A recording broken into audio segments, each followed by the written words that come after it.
చిత్ర పరిశ్రమలో మంచితనం ఎల్లవేళలా పనిచేయదు.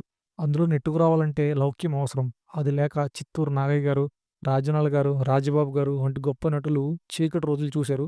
అందుకు పద్మనాభం గారు కూడా మినహాయింపు కాదు. నటుడుగానే కాదు, నిర్మాతగాను రాణించి పలు విజయవంతమైన చిత్రాలు తీశారు పద్మనాభం గారు. ఫస్ట్ జనరేషన్ యాక్టర్స్‌లో ఒక మంచి కమెడియన్ పద్మనాభం గారు. రూ. 60,000 అప్పు చేసి చివరి వరకు ఎంత ఇబ్బందులు పడ్డారో ఈనాడు పేపర్‌లో రాశారు. ఈరోజు అది నేను మీతో షేర్ చేసుకుందాం అనుకుంటున్నాను.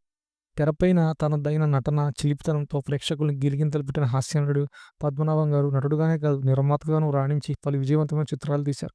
అయితే ఒకప్పుడు ఎంతటి స్టార్ హోదా అనుభవించారో చివరి రోజుల్లో అంత పేదరికంలో బతికారు.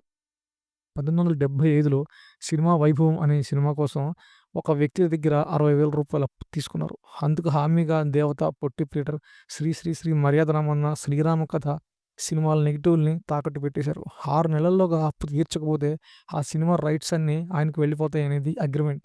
గడువులోగా పద్మనాభం గారు అప్పు తీర్చలేకపోయారు. దాంతో ఆ సినిమా హక్కులను ఆ వ్యక్తి రాయలసీమ, ఆంధ్ర, నైజాం ఏరియాలకు రూ. 2,75,000కి అమ్మేశారు.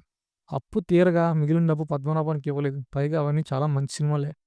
పైగా ఆ సినిమా నెగెటివ్‌లు కూడా వాపస్ ఇవ్వలేదు. 1983 దాకా కేసు కోర్టులో నడిచింది కానీ పద్మనాభం గారికి న్యాయం జరగలేదు.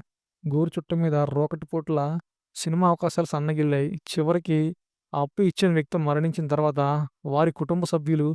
1,00,000 తీసుకొని నెగెటివ్‌లు పద్మనాభం గారికిచ్చారు.